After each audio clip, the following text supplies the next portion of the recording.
Big ബോസിൻ്റെ നാളത്തെ ലാലേട്ടൻ വരുന്ന എപ്പിസോഡ് ഒരുപാട് സർപ്രൈസുകൾ നിറഞ്ഞ എപ്പിസോഡാണ്. കാരണം ആരാണ് പുറത്തായത് എന്നടക്കമുള്ള അവിടെ നടന്ന ഒരുപാട് കാര്യങ്ങൾ ഇത്തവണ ഒരു യൂട്യൂബ് ചാനലിലൂടെ പുറത്തു വന്നിട്ടില്ല. കഴിഞ്ഞ ആഴ്ചയിൽ ലാലേട്ടൻ ഏഷ്യാനെറ്റും പറഞ്ഞത് പ്രകാരം ഒരു യൂട്യൂബ് ചാനലിലൂടെയും കൺഫേംഡ് ആയിട്ടുള്ള ഒരു ന്യൂസും വെളിയിലേക്ക് വന്നിട്ടില്ല. അതുകൊണ്ട് തന്നെ പ്രേക്ഷകർക്ക് ഒരു സർപ്രൈസ് എലമെൻ്റ് ആ ഒരു എപ്പിസോഡ് കാണുമ്പോൾ ലഭിക്കുന്നതായിരിക്കും. അവർ പറയുന്നത് പോലെ ആരാണ് പുറത്തായത് എന്ന് ആകാംക്ഷയോടെ കാത്തിരുന്ന് നിങ്ങൾക്ക് എന്തായാലും കാണാം. ഇത്തവണ 8 പേരാണ് നോമിനേഷൻ ലിസ്റ്റിലുള്ളത്. ഈ 8 പേരിൽ ആര് പുറത്തു പോകണമെന്നാണ് നിങ്ങൾ ആഗ്രഹിക്കുന്നതെന്ന് താഴെ ഒന്ന് കമൻറ്റ് ചെയ്യുക.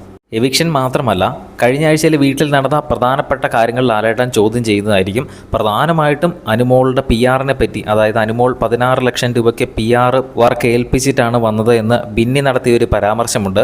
അനുമോൾ ആ വീട്ടിൽ പലരോടും പറഞ്ഞിട്ടുണ്ട് എന്ന് ബിന്നി പറഞ്ഞിരുന്നു. അപ്പോൾ ആ ഒരു കാര്യം ലാലേട്ടൻ എടുത്ത് ചോദിക്കുന്നതായിരിക്കും. മാത്രമല്ല, ആര്യനും ഷാനവാസും തമ്മിലുണ്ടായ ആ ഒരു കയ്യാങ്കളിയും ലാലേട്ടൻ ചോദ്യം ചെയ്യും. അങ്ങനെ നിരവധി കാര്യങ്ങൾ ലാലേട്ടന് മത്സരാർത്ഥികളോട് സംസാരിക്കാനുണ്ടാകും. അതെല്ലാം നമുക്ക് നോക്കാം. നാളത്തെ പ്രധാനപ്പെട്ട പ്രൊമോകളുടെ അപ്ഡേറ്റുകളെല്ലാം നമ്മൾ ചെയ്യുന്നതായിരിക്കും. അത് കാണുന്നതിനായിട്ട് ചാനൽ ഒന്ന് സബ്സ്ക്രൈബ് ചെയ്യുക. വീഡിയോ ഇഷ്ടപ്പെട്ടാലൊന്ന് ലൈക്ക് ചെയ്യുക.